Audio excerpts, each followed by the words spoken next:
네, 안녕하세요. 신박사 인사드리겠습니다. 2021년 9월 9일 신박사의 장마감 복귀 방송 하도록 하겠습니다. 오늘 양시장 모두 선물 옵션 동시 만기 영향도 있었고, 또 이제 어제 있었던 규제, 그런 어떤 악재 이슈가 오늘도 좀 이어지는 그런 모습이었습니다. 시장이 전체적으로 약세였고, 그래서 이제 다들 조금 좋진 않으실 것 같지만, 그래도 이제 긍정적인 얘기를 드리자면, 사실 오늘 하락하는 모습을 보면서 이건 좀 회복할 수 있는 하락이다, 이런 어떤 느낌들을 받았거든요. 예. 그래서 그런 어떤 내용들을 제가 이제 좀 이따가 말씀드리겠지만, 어쨌든 외국인 같은 경우 네이버, 카카오 제외하고는 코스피상에서 매도한 건 없어요, 거의. 예.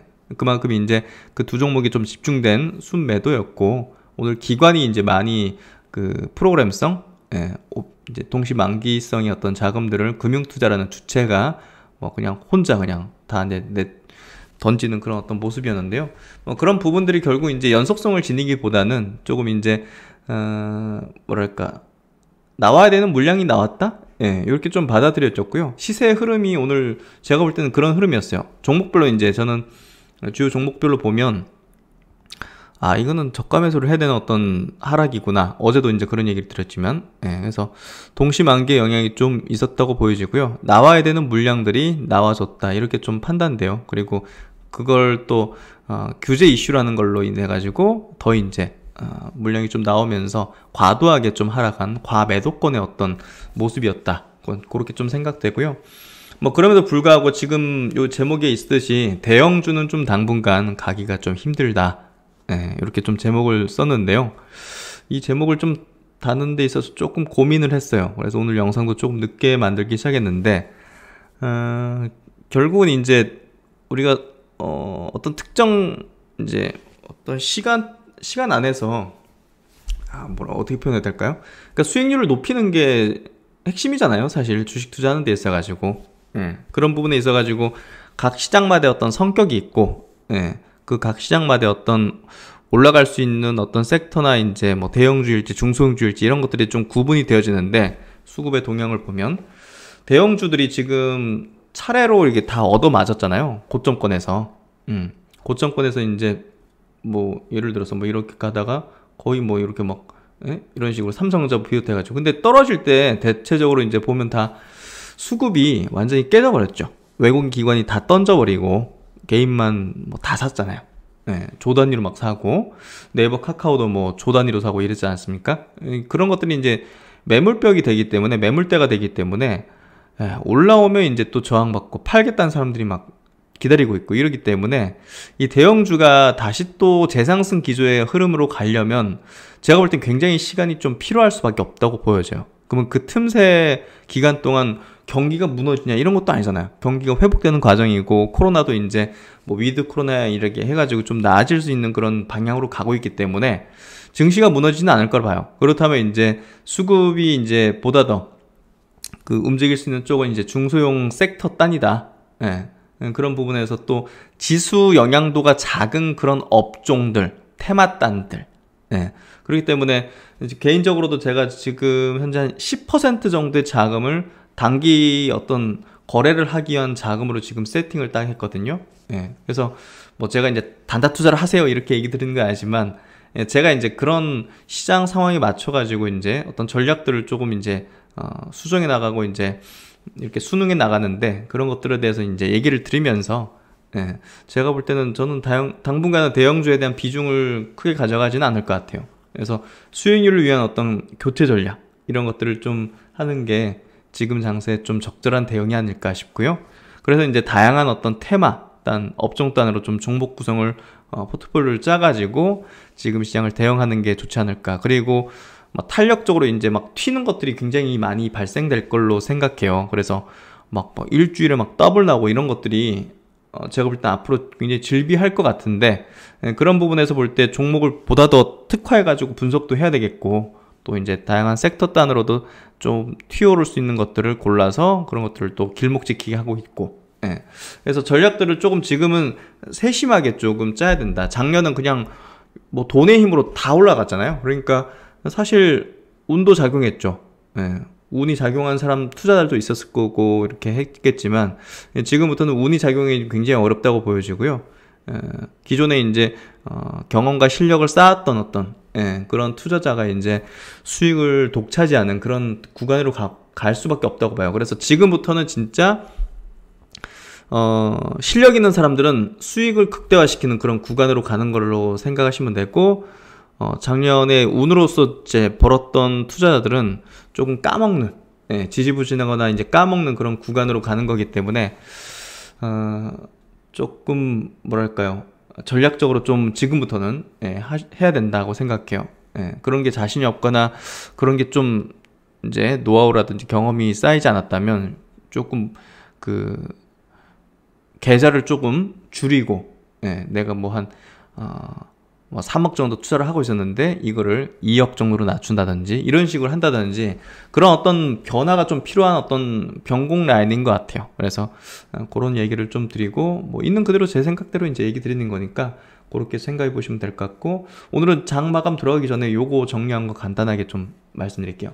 앞으로 지수는 그냥 박스권을 왔다 갔다 하는 그런 흐름이 좀 되지 않을까 싶어요.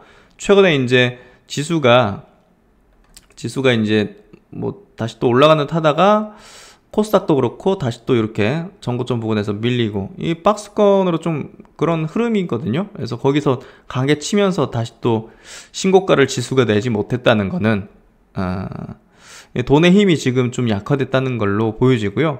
그리고 지수 단으로는 치고 달리진 않는 그런 모습인 것 같아요. 올라오면 좀 패겠다는 측이 있었고, 그게 꼭 뭐였습니까? 대형주였죠. 대형주가 꼭 이제 조금 올라타면 뭐가 패고 하는 것들이 지수 신고가 영역으로 가진 않는 그런 패턴인 것 같아요. 그게 어떤 힘인지는 뭐 알 수 없겠지만 전체적인 시장 분위기상 현재는 좀 대형주가 세게 움직이진 못하는 것 같다.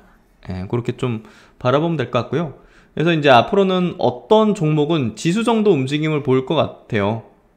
그게 대형주는 뭐 코스피 지수가 뭐 한 2% 오르면 2% 정도 오르겠죠? 2% 내리면 2% 정도 내리겠고, 그 정도 지수랑 비슷하게 대형주로 움직일 거고, 어떤 종목은 지수와는 또 상관없이 하락 추세를 보이는 그런 종목군들도 있을 겁니다. 그래서 지금 뭐 역별로, 그러니까 강하게 치고 달리다가 고점에서 막 거래 터지고, 뭐 오늘 뭐 에코프로 비행가처럼 이제 대형 이제 호재가 터져가지고 그동안 상승한 이유가 이제 나와버린 그런 종목들이 만약에 이제 꺾인다 그러면 이제 지수와 상관없이 이제 하락 추세로 가는 거죠. 그런 것들이. 그리고 이제 SK바이오 사이언스 같은 게 이제 올렸다가 지금 이렇게 되고 있잖아요. 그러니까 이런 것들이 어느 정도 좀 팩트가 나올 때 되면 분위기 봤다가 팩트나 나와버리면, 뭐 삼성 뭐 그런 것들 결과 나와버리면 지수랑 상관없이 좀 하락 추세가 갈 수 있겠죠. 그래서 어떤 종목은 지수와 상관없이 이제 하락 추세로 갈 수 있는 그런 종목이 있을 거고, 어떤 종목은 또 지수와 상관없이 상승 추세로 가는 그런 종목들이 있을 겁니다.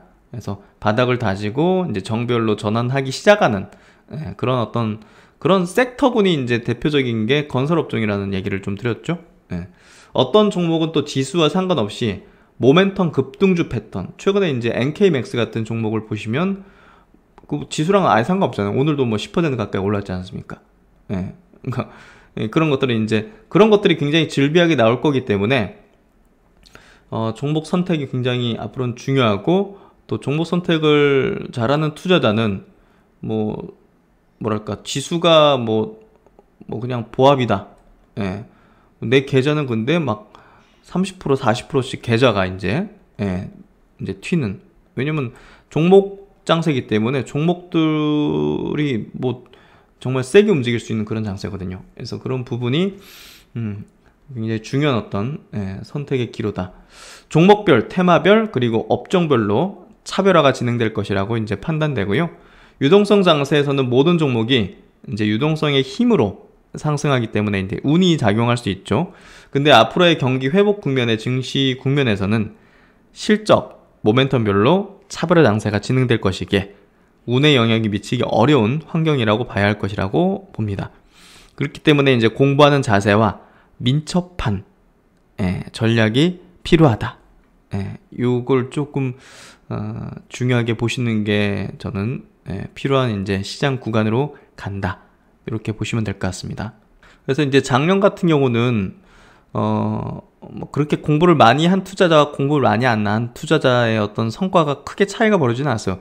네이버 카카오 분석을 사람과 야 네이버 카카오가 뭐 좋지 하면서 산 사람들 별 차이가 없는데, 사실 앞으로는 좀 그러진 않을 거라 생각되고요. 아무래도 이제 시장에 좀 변화가 있을 걸로 보여지는 그런 구간을 지금 지나고 있기 때문에 다시 한번 제가 이제 전체 포트폴리오라든지 이런 것들을 한번 점검해드리는 시간을 한번 가져야 되지 않을까 지금 생각을 하고 있어요. 그래서 그런 것들 한번 제가 준비되면 한번 말씀을 드릴 거고요. 지금 시장의 어떤 변화 구간, 색깔이 변화 구간에서도 분명히 이제 수익을 내거나 좋은 어떤 성과를 낼 수 있는 방식들은 있기 때문에 그런 것들을 조금 더 제가 다 맞을 수는 없겠지만, 그래도 크게 손실 보거나 크게 악수를 두는 것을 피하기만 해도 그래도 괜찮은 어떤 시장 대비 성과를 낼 수 있기 때문에 제가 그래도 지금은 그렇게 악수를 두는 거는 조금 피할 수 있는 방식들을 좀 경험적으로 좀 알게 됐기 때문에 그런 부분을 좀 설명드리는 시간을 계속 이어가도록 하겠습니다. 그럼 이제 시장 마감 해보도록 하죠. 코스피 지수는 오늘 1.5% 약세 마감했습니다. 3114포인트. 상승 종목수가 200여 종목, 하락 종목수가 3배 넘게 많았네요. 650여 종목이었습니다. 코스닥 시장은 0.25% 약세. 그래도 코스피보다는 훨씬 더 좋았죠. 1034포인트로 마감했고요. 상승 종목수가 390여 종목, 하락 종목수가 960종목으로 2배 넘는 수준의 하락을 보였습니다. 코스피가 상대적으로 이제 더 약세였고, 대형주, 특히나 이제 그 선물옵션 동시 만기다 보니까 금융투자의 어떤 집중적인 프로그램성 매도가 시총 대형주 쪽이 이제 쏠리다 보니까 코스피가 훨씬 더 약세였고, 또 이제 네이버 카카오 또 코스피에 있기 때문에 그런 영향을 좀 더 받았던 것 같아요. 그래서 코스피 시장에서 외국인은 3,100억을 순매도했고요. 뭐 대부분은 이제 카카오 네이버입니다. 그리고 기관은 9,300억을 순매도했습니다. 그리고 코스닥은 큰 변동은 없었어요. 수급은 외국인 470억, 기관이 640억 순매도. 그리고 선물시장에서 외국인이 1,200계약 정도를 순매도로 그래도 무난한 어떤 흐름이었는데, 코스피 쪽이 기관들의 어떤 대량 매도로 좀 약세를 좀 많이 보인 것 같습니다. 해외 시장은 어제 이제 미국 시장은요, 뭐 그래도 많이 올라왔어요. 나스닥이 조금 낙폭을 보이다가 그래도 좀 회복하는 모습을 보였고, 빅테크가 그래도 이제 시장을 좀 받쳐주는 흐름이었던 것 같아요. 그리고 이제 다우하고 S&P는 그냥 약보합 정도 마감하면서 어제 좀 밑꼬리 그리고 좀 올라오는 그런 형태였고, 오늘 아시아권 증시는 일본 증시가 그래도 양봉 전환했죠. 야, 참 일본 증시 완전히 그냥 급등주 차트네요. 홍콩이 많이 빠졌어요. 2.8%인데 홍콩도 이제 규제 이슈입니다. 중국발 빅테크 기업 규제에 대한 불안이 재차 고조되면서 낙폭을 좀 확대했다. 특히나 이제 중국 정부 당국이 미성년자 게임 규제 이행을 강조하기 위해서 텐센트하고 네디즈 빅테크 기업을 이제 다시 한번 소환을 했는데요. 지금 중국 정부의 어떤 규제 이슈는 조금 이어지는 모습이고, 텐센트가 장중에 6%, 네디즈가 10% 급락을 했다는 소식이네요.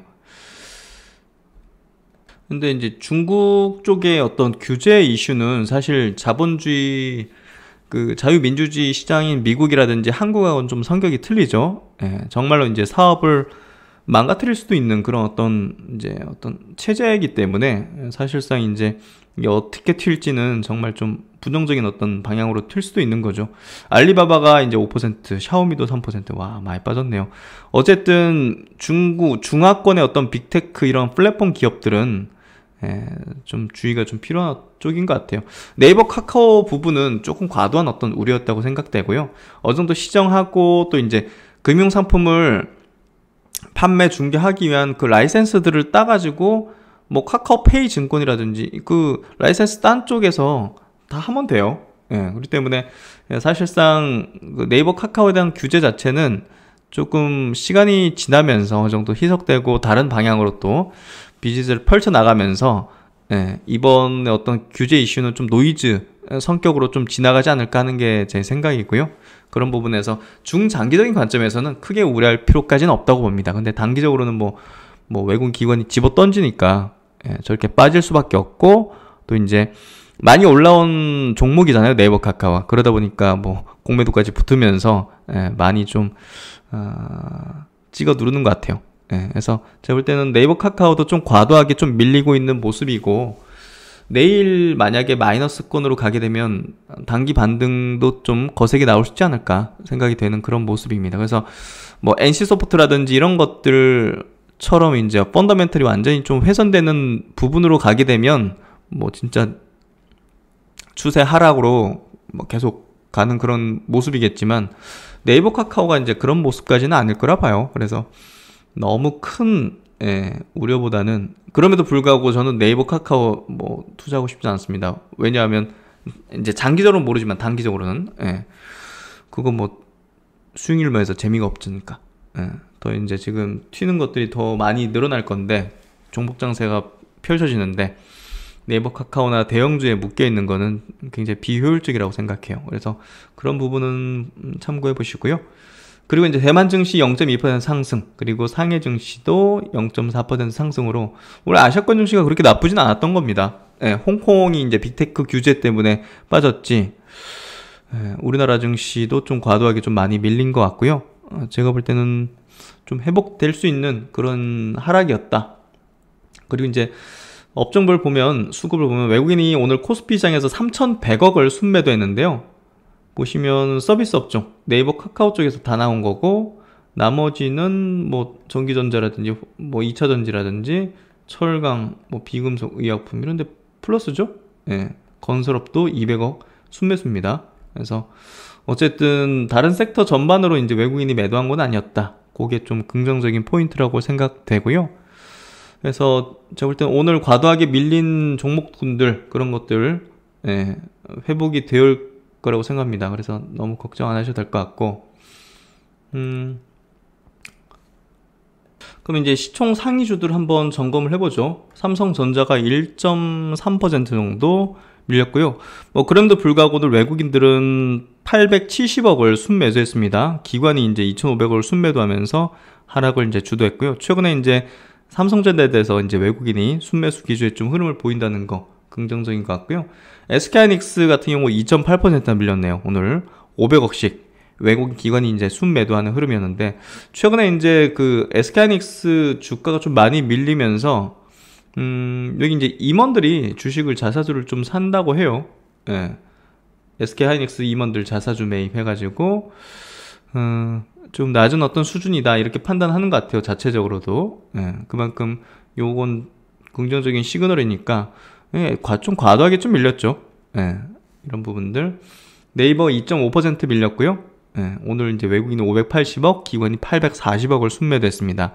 여기서 한 번 더 마이너스 쪽으로 밀리면 제가 볼 때는 좀 반등 영역이 좀 되지 않을까 그렇게 생각되고요. 최근에 바이오 대형주들이 좀 좋지가 않습니다. 삼성 바이오가 1.9% 약세로 여기서 100만원 넘고 나서 지금 좀 줄줄 흘러내리는 모습이에요. 그리고 이제 카카오가 7.2%. 와, 진짜 많이 빠졌네요. 외국인이 1,700억, 기관이 1,000억을 순매도했습니다. 그래서 어제 오늘 합쳐가지고 9,000억을 외국인 기관이 팔았고 개인이 산 거죠. 그래서 이게 매물대가 되기 때문에 사실상 좀 쉽진 않다. 이제 올라올 때마다 좀 저항을 받을 가능성이 좀 높다. 그래서 내일도 마이너스권으로 좀 밀리면 제가 볼 때는 좀 밑꼬리 그리면서 좀 반등할 수 있는 그런 어떤 부분이 아닐까 싶고요.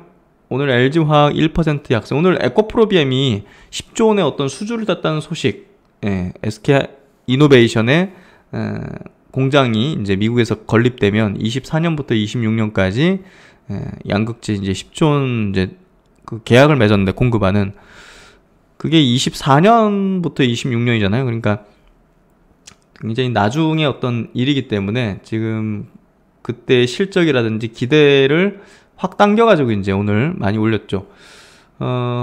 오늘 소재들은 그래서 이제 그 이슈 때문에 좋았는데, 예, 에코프로비엠이 이제 6%, 오늘 시작가는 14%였고 18%까지 올랐다가 밀렸죠.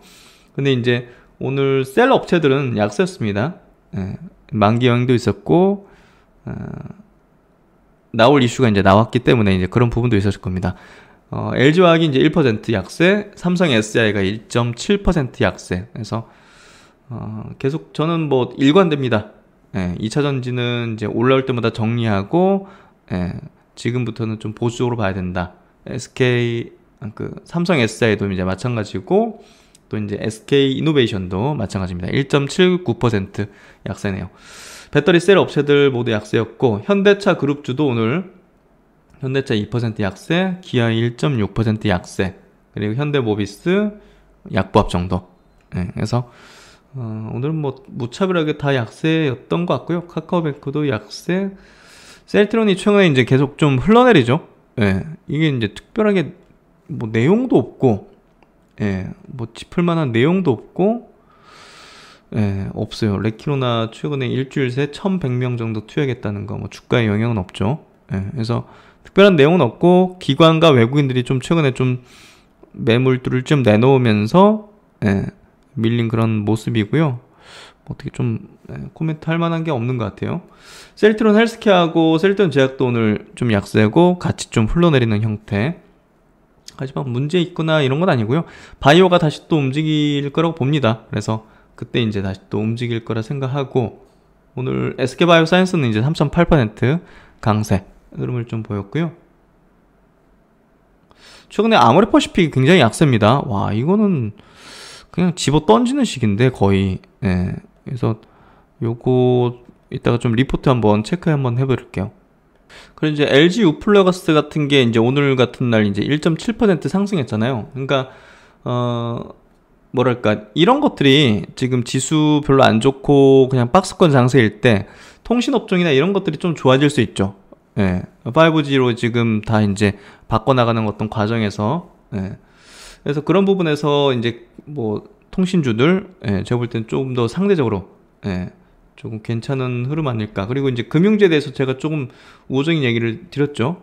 지금부터 시점부터는, 지금까지는 사실 매력적이지 않았는데 지금부터는 그래도 뭐 안정적인 수익률을 내줄 수 있는 그런 어떤 섹터가 될 수 있다는 얘기를 드렸고, 건설업종은 조금 더 퍼포먼스를 낼 수 있는 그런 업종이고, 그리고 이제 음식료는 조금 느릴 수 있지만 역시나 이제 업사이클로 가는 그런 과정에 있기 때문에 안정적인 수익을 내는데 유리한 업종일 것이다. 그래서 그런 것들을 이제 포트에 따다닥 이렇게 좀 끼고 있으면 뭐 지금부터는 좀 안정적인 편안한 어떤 수익률을 낼 수 있는 그런 구간으로 간다고 봐요. 그래서 작년에 어떤 주도주 섹터군들 막 대형주 많이 올라가 있는 것들, 그거 뭐 쥐고 있으면 스트레스만 받는 거죠. 많이 올라와 있는 거, 그런 거를 할 필요는 없는 것 같아요. 네이버 카카오 들고서 그거 얼마나 여기서 더 먹겠다고. 장기로 가면 이제 뭐 2배도 갈 수 있고 그래도 있겠지만, 그 장기라는 건 사실 뭐 3년에서 5년 정도는 된다고 보여지거든요. 그래서 어떤 걸로써 안정적인 어떤 확실한 수익률을 낼 수 있을 것인가를 고민하는 게 필요해요. 그래서 막 급등하지 않지만, 뭐 작년엔 정말 자고일라면 막 급등하고 그랬지 않습니까? 그렇지는 않지만 이제 점진적으로 안정된 수익률을 내줄 수 있는 것들은 충분히 있거든요. 그런 것들을 포트 이제 형성 비중을 딱딱딱딱, 예를 들면 건설업종 10%, 뭐 우주항공 10%, 뭐 예를 들면 그런 거죠. 음식료 10%, 뭐 플랫폼 뭐 10%, 바이오 뭐 10%, 뭐 이런 식으로. 그래서 지금은 스타일별로, 테마별로, 섹터별로 잘 구성을 해놓으면 안정적인 수익을 낼 수 있는 그런 구간으로 간다.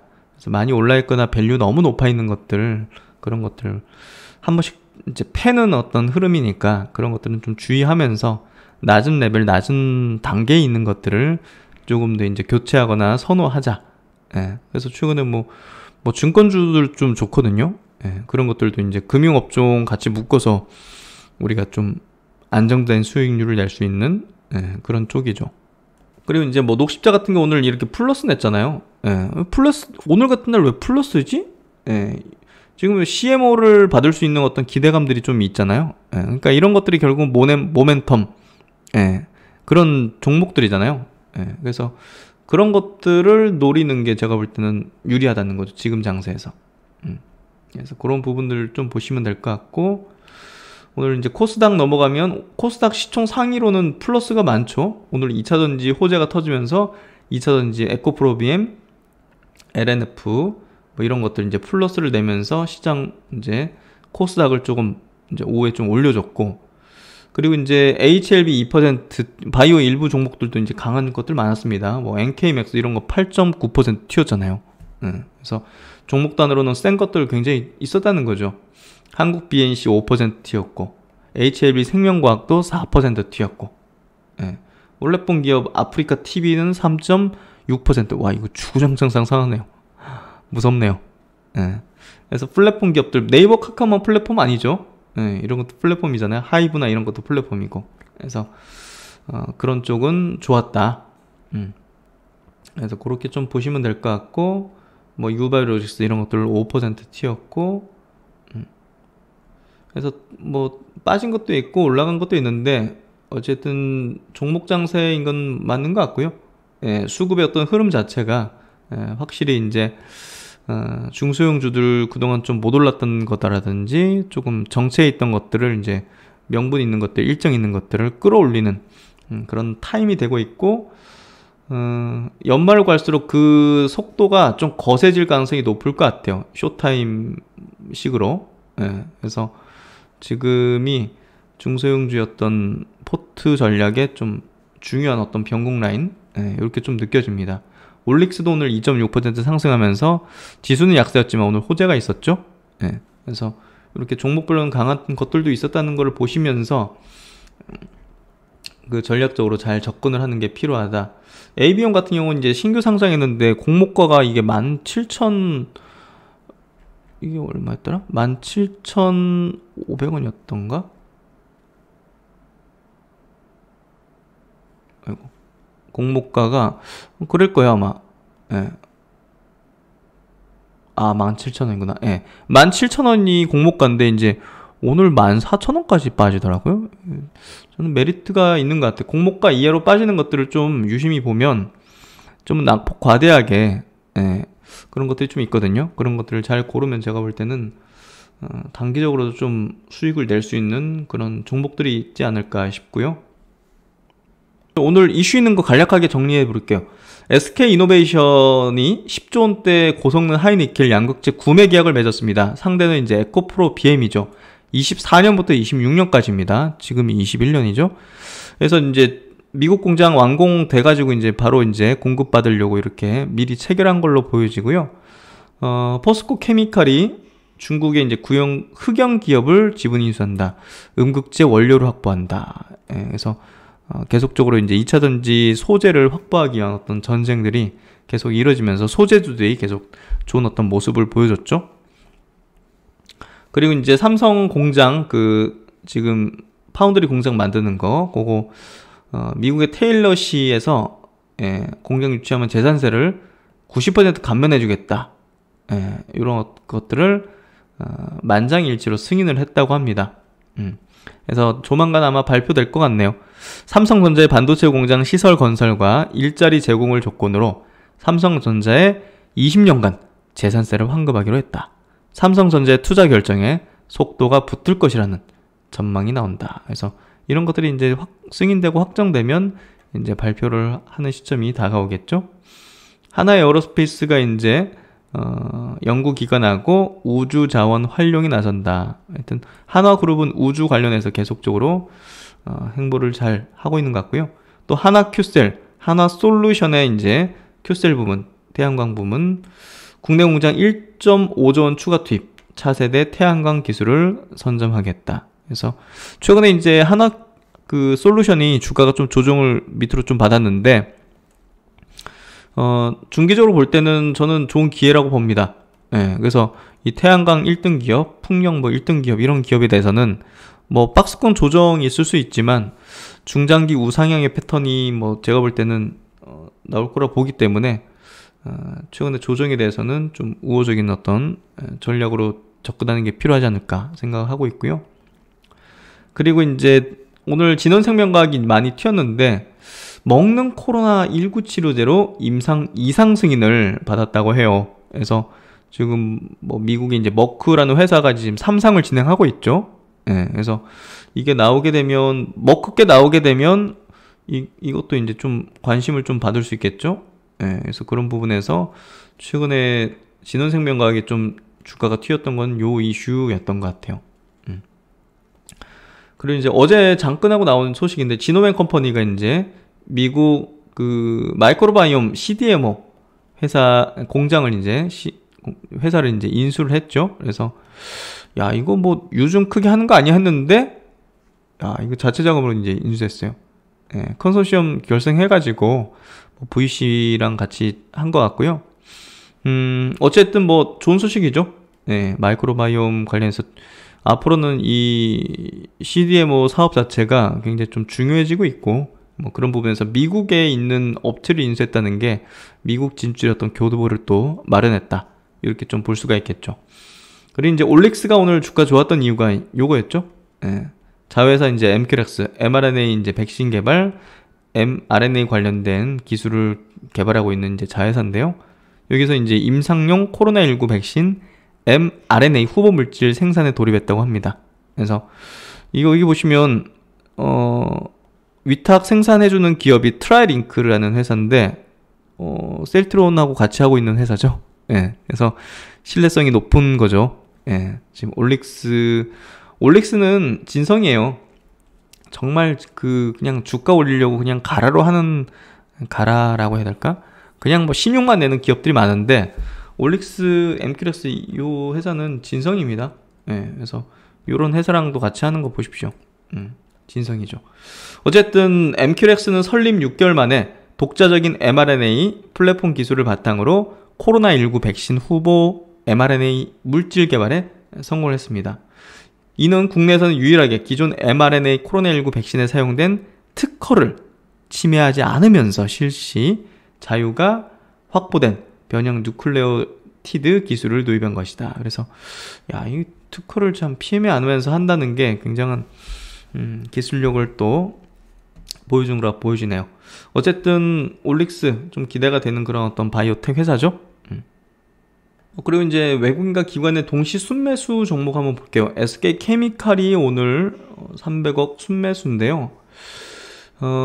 이게 그 SK바이오사이언스 주식을 팔으라고 헤지펀드가 이제 요구를 하고 있는데 참 이게 좀 왔다 갔다 하는 것 같은데 오늘은 좀 시세가 올랐네요. 뭐 어떻게 될지는 참 뭐 예측하기 좀 어렵지만 효성화학이 이제 오늘 150억 순매수하면서 4.7% 지금 시클리컬한 종목들이 최근에 여기 수급상 좋은 어떤 모습들을 보여주고 있는 게 좀 특징적이죠. OCI, SKC 다 이제 시클리컬한 것들을 갖고 있는 회사예요. 결국은 뭐 2차전지도 하지만 이제 그리고 태양광도 하지만 시클리컬한 어떤 사업 부문을 다 갖고 있는 회사죠. 롯데정밀화학이라든지 국도화학은 좀 모멘텀 플레이죠. 오늘 수소하고 풍력 쪽으로 사업을 한다는 오늘 리포트 나오면서 튀는 모습 이런 것들이 좀 모멘텀적인 어떤 흐름들이 좀 많죠. 더존비전 최근에 계속 좋습니다. SKI 테크놀로지 오늘 78억 순매수, 넥스사이언스 4% 상승, 바이오 뭐 모멘텀 주죠. 후성, NC는 오늘 수급은 좋았지만 여전히 약세 흐름을 계속 보여주고 있네요. 그래서 시클리컬한 종목들이 좀 많다. 그리고 코스닥은 좀 다양하네요. 포진된 게 HLB 생명과학이 나란히 이제 있고 게임주, 데브시스터즈, 조이시티, 뭐 대원미디어, 아프리카TV. 그래서 좀 특징적인 부분은 좀 개별단의 엔케믹스도 이제 완전간에 나오면서 이슈적인 측면, 모멘텀적인 측면으로 좀 움직임이 거세게 나오고 있죠. 그래서 종목별의 어떤 흐름들이 좀 펼쳐지고 있다는 거 좀 유심히 체크하셔가지고 포트폴리오를 좀 이제 다변화 꾸리면서 분산하면서 지금 시장에 좀 부합되는 그런 방향으로 이제 구성하는 게 필요하다. 이렇게 좀 보면 될 것 같습니다. 그러면 이제 금융 플랫폼 관련해 가지고 이제 금소법 이슈 관련해 이제 리포트 나온 거 간략하게 한번 체크해 드릴게요. 그러니까 지금 네이버 카카오가 이제 이렇게 급락한 부분에 대해서 사실 이제 수급 쪽으로 팔면 뭐 빠질 수밖에 없지만, 내가 이제 예를 들면 뭐 카카오 네이버 정말 장기로 보고 5년 이상 가져가려고 지금 갖고 있는데, 야, 이게 기업가치 훼손하는 거라면 난 팔아야겠는데? 이런 생각 가지신 분이라면 기업가치를 장기적으로 좀 훼손시키는 부분까지는 아니라 생각해요. 그래서 이런 내용들이 좀 필요하겠죠. 장기적인 투자하는 분들 입장에서는. 그래서 이제 금융당국은 금융소비자보호법 시행상황 점검반 회의를 통해서 금융 플랫폼이 소비자 맞춤형 상품을 비교 추천하기 위해서는 금소법에 따라 금융위에 등록하거나 인허가를 받아야 한다고 결정했다. 그러니까 결국 이제 중개 행위로 이제 규정을 했다는 거죠. 플랫폼에 올려놓고 비교 추천하는 것들이. 그래서 일부 온라인 금융 플랫폼은 금융상품 서비스를 단순 광고 대행으로 여기고 영업했으나 금융당국은 미등록 중개 행위로 판단하고 시정을 요구. 금소법 6개월 계도 기간이 종료되는 9월 24일 이후로는 관련 서비스 이용이 불가하다. 그래서 이런 부분들이 이제 그 네이버 카카오에 향후 야 이런 것들 서비스 해가지고 이제 향후 좋은 어떤 실적도 낼 건데 하면서 밸류에이션 매겨줬는데 이런 식이 되니까 이거 밸류에이션을 낮춰야 되는 거 아니냐 이런 어떤 얘기들을 하는 거죠. 그래서 구체적으로는 금융상품 정보 제공, 금융상품에 대한 비교 추천, 맞춤형 금융상품 제공. 그래서 이런 것들에 대해서 중개 행위에 해당한다. 그러니까 어떤 빅테크를 가지고서 이렇게 적합한 상품을 추천하는 거 이런 것들이 그냥 뭐 정말 플랫폼 회사들이 하는 거잖아요. 광고도 맞춤형으로 하고. 근데 금융상품은 이게 좀 규제의 어떤 바운더리에 좀 들어가죠. 그래서 뭐 저 같은 경우도 지금 투자자문사를 하기 위해서, 업을 하기 위해서 금감원 인가를 지금 이제 과정이 있잖아요. 그러니까 1대1로, 예를 들면 1대1로 여러분한테 주식에 대한 어떤 자문 상담, 지금 뭐 포트폴리오를 이렇게 이거를 사고 이걸 팔고 이건 비중을 높이고 이런 구체화된 1대1 자문 상담을 하려면 금감원의 허가를 받아야지 할 수 있는 거예요, 제가.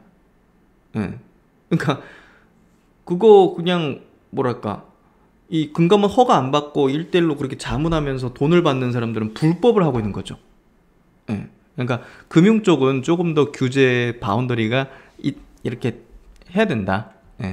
돈이 이제 막 이렇게 왔다 갔다 하고 손실이 발생할 수 있는 그런 가능성이 높은 그런 이제 분야이기 때문에 그 규제 안에서 이제 해야 된다. 이게 이제 다른 국가도 마찬가지예요. 우리나라뿐이 아니라. 그래서 그런 부분에서 이제 금융 플랫폼이 금융상품 판매업자로 등록할 경우 금소법에 따라서 6대 판매 규제가 적용되고 위반 시 징벌적인 과징금 등이 부과될 수 있기 때문에 영업에 제한이 불가피하다. 카카오페이는 이미 P2P 서비스에 대해서 금소법 위반 소지가 있다고 보고 서비스를 중단, 기타 펀드와 같은 금융상품 보호 추천 등으로 서비스 제한 범위가 확대될 가능성이 있다. 그래서 P2P 이런 것들은 뭐 이거 당연히 위반 소지죠. 이런 것들을 버젓이 막 그냥 사이트에서 하는 것들 보면 허가도 안 받고, 그 나중에 다 이제 그 보상도 못 받습니다. 이런 거 사기 많죠. P2P로 뭐 빌라를 뭐 만드는데 참 딱 봐도 사기들이 굉장히 많아요, 진짜. 그런 것도 그냥 뭐 사이트 닫아버리고 날아갈 수 있고.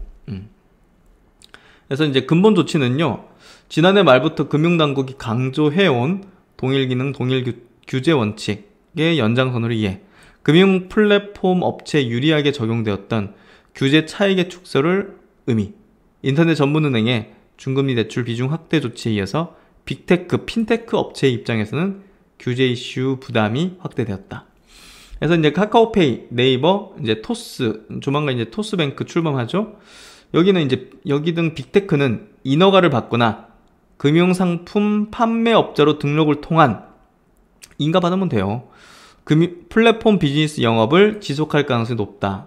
그래서 인가받고 하면 되는 거니까 저는 이게 장기적으로 리스크는 아니라고 봅니다. 결국 자체적인 증권사와 GA 그리고 인터넷 뱅크의 라이선스 의존도가 높아질 것이다. 토스도 인터넷 뱅크 설립해가지고 출범해가지고 하면 그 안에서 이제 뭐 비교하고 추천하고 하면 되는 거죠. 그래서 이번 어떤 이 규제 이슈는요, 사실 나중에 되면 좀 노이즈로 좀 이제 얘기가 될 거라고 생각되고요. 뭐 그런 부분에서 중장기적인 관점에서 문제될 건 없지만 어찌됐든 이 명분으로 외국 기관이 뭐 팔면 더 떨어지는 거죠. 그래서 그런 부분에서 좋은 뭐 하락의 명분을 줬다? 공매도의 명분을 줬다?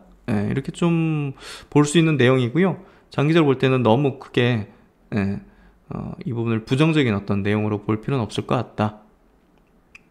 그래서 이제 이런 거죠. 결국은 은행, 보험, 뭐 저축은행 이런 데 이제 직접 판매업자 자신이 직접 계약의 상대방으로서 금융상품에 관한 계약 체결을 영업을 하는 자. 그래서 그러니까 토스뱅크, 카카오뱅크 뭐 이렇게 출범해가지고 거기서 이제 하면 되는 거고, 그러니까 이제 그 빅테크를 가지고서 이렇게 카카오뱅크나 이쪽 이제 설립한 보험사나, 그러니까 앞으로는 이 플랫폼 기업이 금융회사를 이렇게 설립하거나 이제 인수를 해가지고 가지고 있는 그 빅데이터를 가지고서 여러 가지 어떤 인공지능 이제 머신러닝 돌려가지고 이제 효율적으로 이제 추천하거나 비교하거나 이제 이렇게 또 가입을 유도할 수 있는 그런 어떤 서비스로 나아가지 않겠어요? 그래서 앞으로는 라이선스를 따거나 그런 관련 기업을 인수하는 형식으로 그 자신들의 어떤 그 엄청난 그 빅데이터를 활용하는 방향으로 가게 될 것이다. 그래서 이번 규제 이슈는 그런 방향으로 이제 나아가는 어떤 과정에 있어서 노이즈다. 이렇게 보면 돼요. 그래서 뭐 판매 대리 중개업자들은 이렇게 이런 어떤 보험 대리 중개 이런 것들, 금융회사 금융소비자의 중간에서 금융상품 판매를 중개하거나 금융회사의 위탁을 받아서 판매를 대리하는 자, 자문업자는 금융소비자가 본인에게 적합한 상품을 구매할 수 있도록 자문을 제공해서 이제 투자 자문업자, 이렇게 나눠져 있기 때문에 이런 것들을 라이선스를 인가받거나 따면 그리고 인수하면 된다, 이런 기업을. 그리고 이제 아모레퍼시픽이 최근에 굉장히 낙폭을 보이고 있는데요. 이거 왜 이렇게 빠질까 이렇게 보니까 해외 쪽에 어떤 동향이 좀 부진할 게 좀 예상된다고 해요. 그래서 3분기 실적도 이제 기대치를 좀 해야 할 걸로 판단된다. 추가적으로 이제 하반기 중국 소비 둔화 우려, 또 이제 산업의 높은 기저 부담, 경쟁 심화 가능성, 수익성 하락. 특히나 이제 최근에 어떤 델타 변이로 인해 가지고 수요 약세가 좀 아시아 전반에 걸치고 있고, 회사의 전략 방향에 따라서 중국에서 중저가 브랜드의 매출 감소가 보다 확대 추세에 있기 때문이다. 그래서 3분기에 대한 어떤 기대치가 낮아지는 과정에서 주가도 조금 충격 파동을 받으면서 이렇게 좀 낙폭을 크게 보인 것 같고요. 요 리포트 이제 유안타 이게 리포트인데요. 여기서는 어쨌든 기업 가치가 이제 이런 내용들을, 안 좋은 내용들을 반영하면서 하락 중에 있지만 추후 이제 위드 코로나 및 국가 간 리오프닝 가능성 확대 시 반전을 꾀할 수 있을 것으로 보인다. 이렇게 전망을 하고 있고, 이거 너무 낙폭을 보이는데 왜 떨어지는지에 대해서 한번 체크한 차원에서 한번 말씀을 한번 드려봤고요. 그리고 이제 오늘 에코프로 BM이 이제 엄청난 이제 수주 소식을 발표했죠. 그래서 각 이제 증권사별로 리포트가 나오는데요. 미래에셋 대우 증권에서 이제 목표가를 53만 원을 이제 상향시켰습니다. 대장님 먼저 24년으로 가겠습니다 해서 이제 소재주 대장주로서 뭐 굉장한 퍼포먼스를 낼 것이다, 이렇게 좀 전망하는 것 같고요. 타겟펀은 30배 적용, EPS 시점을 적용 EPS 시점을 24년으로 변경한다. 이렇게 이제 중장기적인 어떤 공급 계약을 맺게 되면 멀티플 리레이팅을 해줄 수 있다.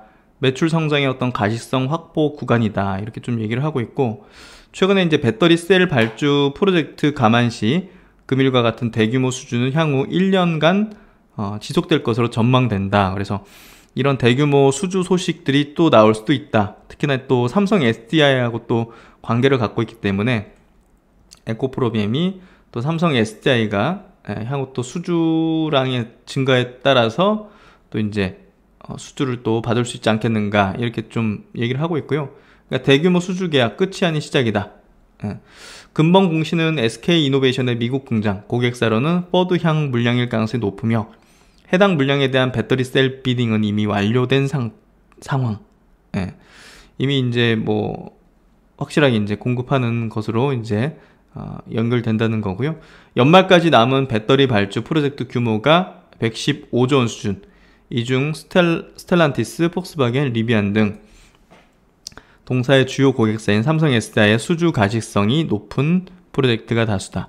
금번과 같은 대규모 수주 계약은 향후 1년간 지속될 것으로 전망한다 해서 높은 멀티플을 이제 부여할 수 있는 이유는 이렇게 실적의 가시성이 높고 또 대규모 수주를 또 낼 수 있다.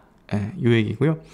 그래서 올해는 퍼단으로 한 75배, 내년은 50배, 그 다음에는 한 29배로 내려올 것이다. 이렇게 전망하고 있습니다. 그래서 이제 오늘 장 이렇게 좀 정리를 해봤는데요. 이슈 종목별로 이렇게 정리를 해봤는데요. 오늘은 뭐 선물 동시 만기였기 때문에 좀 영향을 받았다고 보여지고요. 그게 이제 기관의 수급 쪽으로 나왔고 조금 과도하게 밀린 종목들이 많았고 그런 부분에서 어느 정도 회복되는 시세 흐름이 좀 나오지 않을까 하는 게 제 생각입니다. 그래서 오늘 하락이 너무 마음 아파하지 마시고 걱정 마시고요. 제가 볼 때는 좀 회복될 수 있는 그런 시세가 나올 것 같다. 그게 좀 말씀드릴 수 있을 것 같습니다. 하지만 이제 수익률을 위해서는 조금 중소형주 교체 전략이 조금 필요한 구간이다는 얘기를 같이 드리면서 뭐 제 생각은 앞서 많이 들었으니까 그렇게 참고해 보시고 오늘도 고생 많으셨습니다. 저는 또 열심히 또 공부해서 다음 시간에 좋은 내용으로 뵙도록 하겠습니다. 감사합니다.